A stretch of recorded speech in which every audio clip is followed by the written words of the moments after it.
عمیر صاحب میرے خیال میں گائیڈ ہمیں اس پہ بہتر کر سکتے ہیں. عمیر صاحب بتائیے کس طرح معاملات آگے چلیں گے؟ سر یہ روڈ بلاکس بہت زیادہ نہیں ہیں جن کو میں پن پوائنٹ کر رہا ہوں؟ نہیں، بنیادی طور پہ اگر دیکھیں روڈ بلاک کیا ہے، جتنی آپ نے کنوکشنز کی بات کی، یا تو سینٹنس سیٹ اسائڈ ہو گئی یا سسپینڈ ہو گئی. ٹھیک ہے. اب ایک کیس پینڈنگ ہے القادر کا، جو ابھی آج کے لیے تھا، آگے چلا گیا جنوری میں. وہ پتہ نہیں کس طرح چلا گیا، وہ کس طرف چلا جائے گا کیا ہے وہ بھی ابھی نہیں پتا. مگر اس کیس میں خان صاحب کی بیل ہے.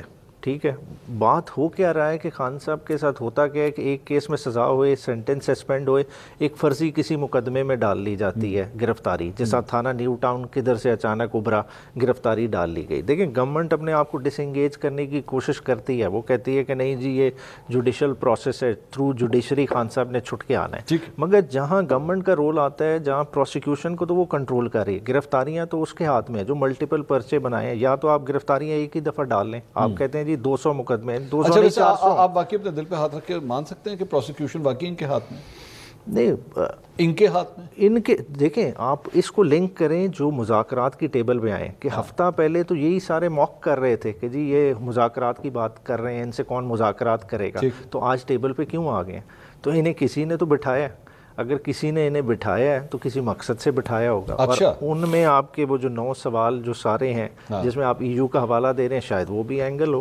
تو یہ اب دیکھیں گے. یا آپ ہمیں خبر دے رہے ہیں یا شک میں ڈال رہے ہیں؟ نہیں، میں خود ابھی شک ہی کروں گا. میں وجہ پتہ کیوں؟ عمران شفقت صاحب جیسے تجزیہ کار، ایون میں اپنے آپ کو بھی ہم سکیپٹک ہیں سارے معاملے میں کہ لگ نہیں رہا یار، یہ سمجھ نہیں آ رہی کہ کس طرح ہوگا.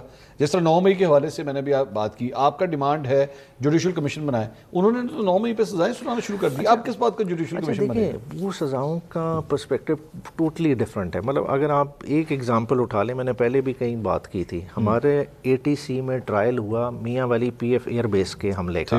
ٹرائل میں سارے کے سارے ملزمان ایکوٹ ہو گئے، باقاعدہ ججمنٹ میں آیا کہ کیس آف نو ایویڈنس ہے. اور اسی میں میاں والی کے 2 افراد کو وہی آرمی ایکٹ کے تحت آپ سزا کر دیتے ہیں 10-10 سال. تو مطلب کیا یارڈ سٹک ہے دونوں سزاؤں کا کہ وہی ایویڈنس ہے نا، FIR وہی، گواہ وہی، انٹیلیجنس کے بندے بھی جو آپ نے پیش کیے ہوں گے اس عدالت کے ساتھ. ہمیں تو نہیں پتا کس قسم کی چارج شیٹ. فوجی عدالتوں سے اگر سزائیں ہو بھی رہی ہے ڈزنٹ میٹر، خیر ہے. دیکھیں آپ کے وہ نہ آپ کے ڈومیسٹک لیگل سسٹم کے جو پیمانے ہیں انصاف کے، نہ اس پہ وہ پورا اتر رہا ہے، نہ جو آپ کی انٹرنیشنل یارڈ سٹک ہے، جو آپ نے انٹرنیشنل کووننٹ جو political civil and political rights پہ آپ نے سائن کی ہوئے، نہ اس کے یارڈ سٹک